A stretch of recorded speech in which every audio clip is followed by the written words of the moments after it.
I want to show you a story that seems simple. But if you look deeper, it's a warning for each of us.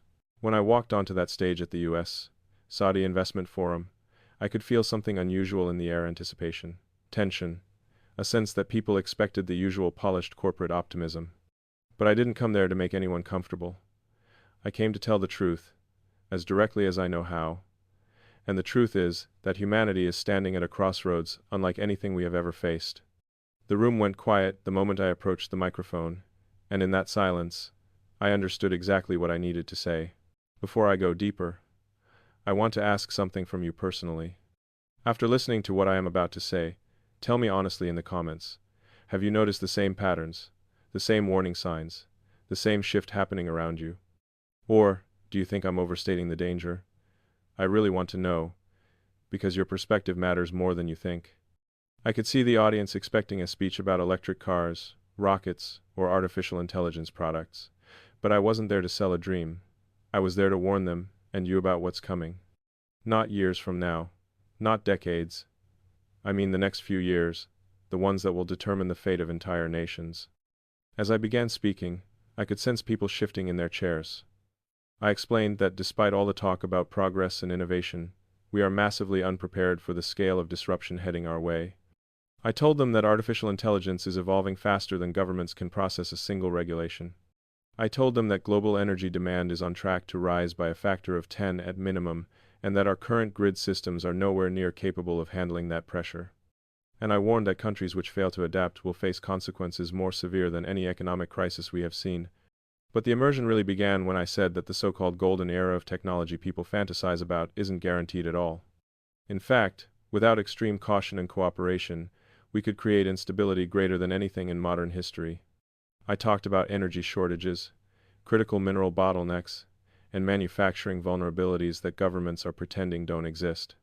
I said that every nation on Earth is entering a phase of fragile transition, one that could break systems people assume are unbreakable. Then I shifted into what many later described as the most alarming part of my speech. I told them that several governments are already months behind on responding to the rise of autonomous artificial intelligence systems. I warned that an unregulated intelligence, with the ability to analyze, generate, and manipulate information on a scale no human can match, could destabilize entire societies without lifting a single weapon. It was not a prediction. It was a certainty, unless we act. When I said this, the entire room froze. Some people lowered their eyes. Others stared at me as if they were processing something they had secretly feared but never heard spoken aloud. But I had to keep going.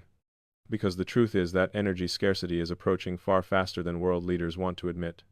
The demand for high-density batteries, superconducting materials, and rare earth components will explode.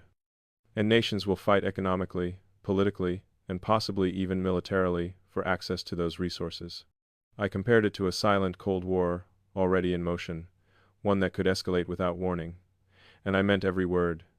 Then came the moment that shifted the room into complete stillness, the climax. I said that, without unprecedented cooperation between the United States, the Gulf region, and Asian partners, the world will not be ready for the emergence of true artificial general intelligence. I said that within less than a decade, artificial intelligence could surpass human reasoning so dramatically that it challenges not just economies, but human psychology itself. I told them that if we fail to prepare, people will not understand what is real or what is artificially generated. And once that line blurs, civilization becomes vulnerable in ways we cannot even measure yet. I looked out at the audience and said something that came from a very real place inside me. If we don't build the future together, the future will be built for us, and we may not like the version we get. There was no applause, no murmuring, just silence, the kind that happens when people hear something they cannot unhear.